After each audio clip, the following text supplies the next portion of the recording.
Welcome to Sagenheim. In the last, the 14th episode of the Thidrekssaga, we heard about the winning of a bet, about great fame, and a bloody revenge. But today we want to hear something new, from the olden days.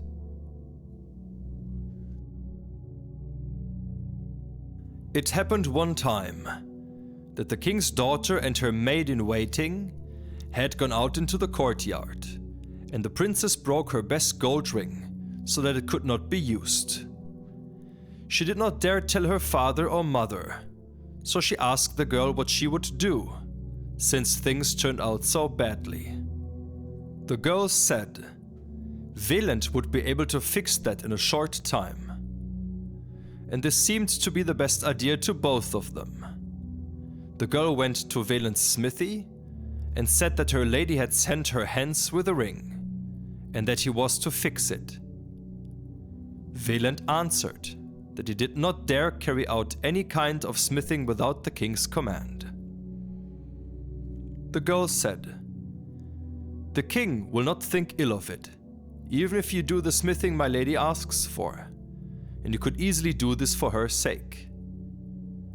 She doesn't want to show this ring to her father or mother before it is fixed. You will have great thanks for it, and the king will repay your friendly deed as soon as he knows about it." Velent answered, "I will not do it on your word, but if the princess comes here herself, then I will do what seems right to me." And the girl went back to the princess and told her that Velent would not do the smithing before she herself came to him. She said that she would not stand in the way if he could do his work better then than before, and he can expect little good from me if he does not do it. The king's daughter went with the girl to meet Velent. The princess went into the smithy and asked Velent to fix her ring. He said that he would forge something else first, and he closed the door fast and lay with the princess. And when that had been done, he repaired the ring for her before they parted, and it was much better than it had been before it was broken. They both kept this as a secret for a while after it happened. At that time, young Egil, Velent's brother, joined the retainers of King Nidung, because Velent had sent for him. Egil was the handsomest of men. He had one thing that distinguished him from other men. He could shoot better with the bow than any other man. And the king welcomed him warmly, and Egil remained there a long time. The king wished to test whether Egil could shoot as well as he said, and he had Egil's 3-year-old son brought and had an apple placed on his head. He bade Egil shoot so that the apple did not fall from the head, on the left side or the right side.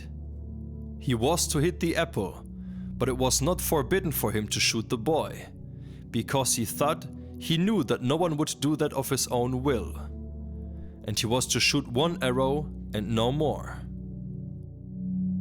Egil took 3 arrows, smoothed the feathers on them, laid one on the string, and shot through the middle of the apple. The arrow took away half the apple, and everything fell to the earth at the same time. This famous shot lived long in memory, and the king thought highly of it. Egil was the most famous man, and he was called Rune Egil after that. King Nidung asked Egil why he had taken 3 arrows, since only one was to be used in the shot.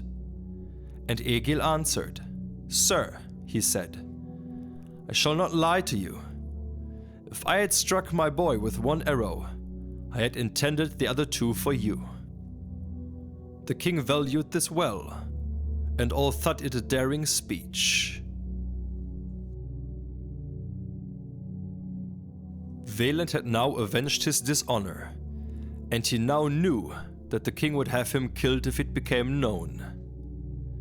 Velent called his brother Egil to him and asked him to bring the princess to a conversation with him, and Egil did this. They met and talked about many things between them. It came up that Velent wanted no other wife than the princess.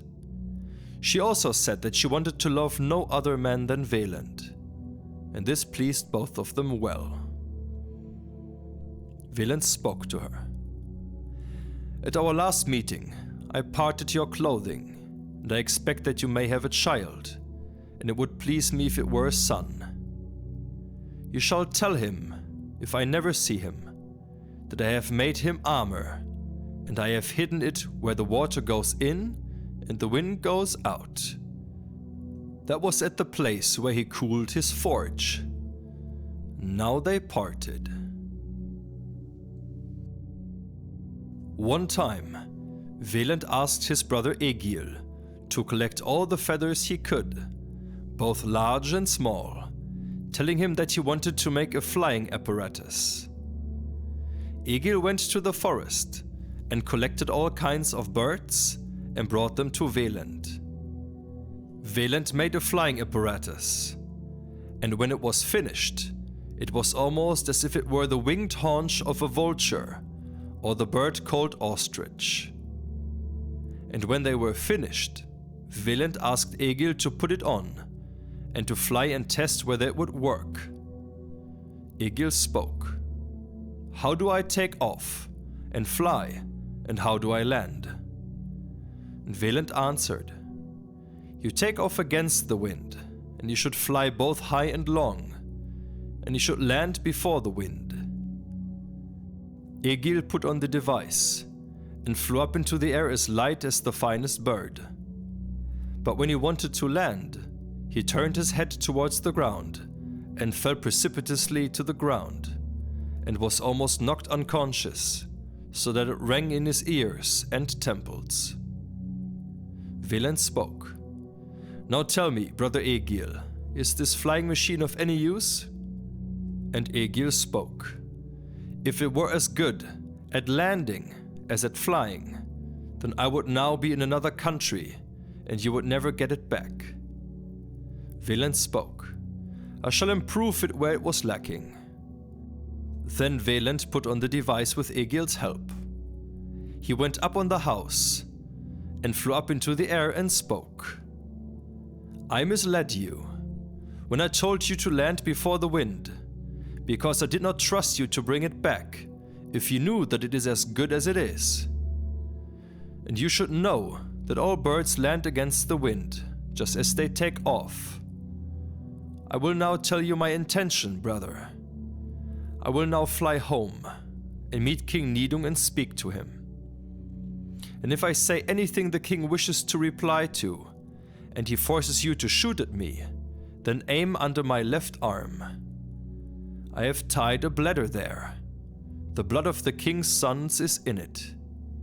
You can aim your shot at that, and I will not be heard, if you value our kinship at all."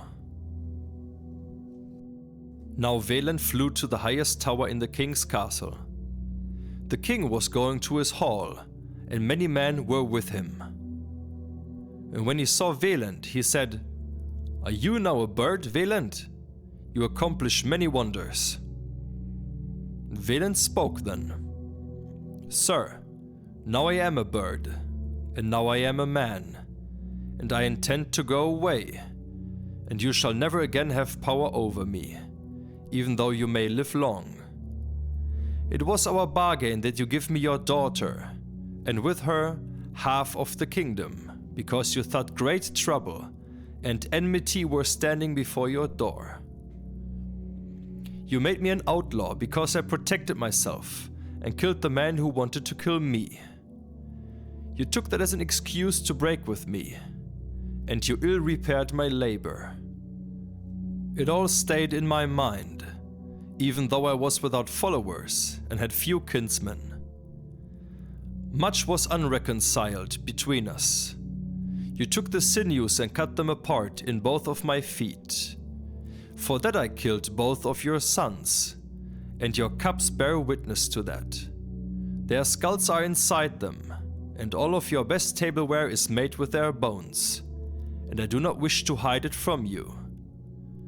And all the other ills you have done to me, which I have already mentioned, have been paid for by your daughter, because I have parted our clothing, and I expect that she is pregnant as I wished. Thus have been our dealings." Now Velent flew high up in the air. The king spoke. "You, young Egil, shoot Velent." And Egil answered, "I cannot do that to my brother." And King Nidung said that Egil would die if he did not shoot, and said that he deserved death in any case, because of his brother's deeds. "But you shall keep your life if you do this one thing and shoot him, but nothing else will save you." And Egil laid the arrow on the string and shot under Velent's left arm, and blood fell to the earth. The king and all his men said that it would be his death. Velent flew home to Sjoland and stayed there at the farm that had belonged to Vadi, his father. King Nidung became sick after that and died, and his son took his kingdom. His name was Otvin, and he was popular with everyone. He was also good to his sister. The time passed, and the princess gave birth to a boy. He was named Vidga. Velent heard the news in Sjoland and sent word to King Otvin in Jutland, offering him a truce and settlement. The king wished to settle with Velent and granted him truce to negotiate. Velent traveled to Jutland and was warmly welcomed. King Otvin gave him his sister and offered to let him live there if he wished. Velent said he would rather go home to the land where he had been raised and to his inheritance, but he said that he would be faithful to the king in all good things that would come from then on. King Otvin wanted him to decide and promised him his friendship. Velent returned home to Sjoland, and with him his wife and their son Vidga, who was 3 years old. The king gave them much money and treasure, and they parted good friends. Velent remained in Sjoland a long time, and was famous throughout the northern half of the world for his skillfulness and his craft. And thus we arrived at the end of part number 15 of the Thidrekssaga. Next episode, we'll hear about Velent arming his son, about the river Ida, and the road to Bern. So thanks for tuning in, and see you again next time, back here at Sagenheim.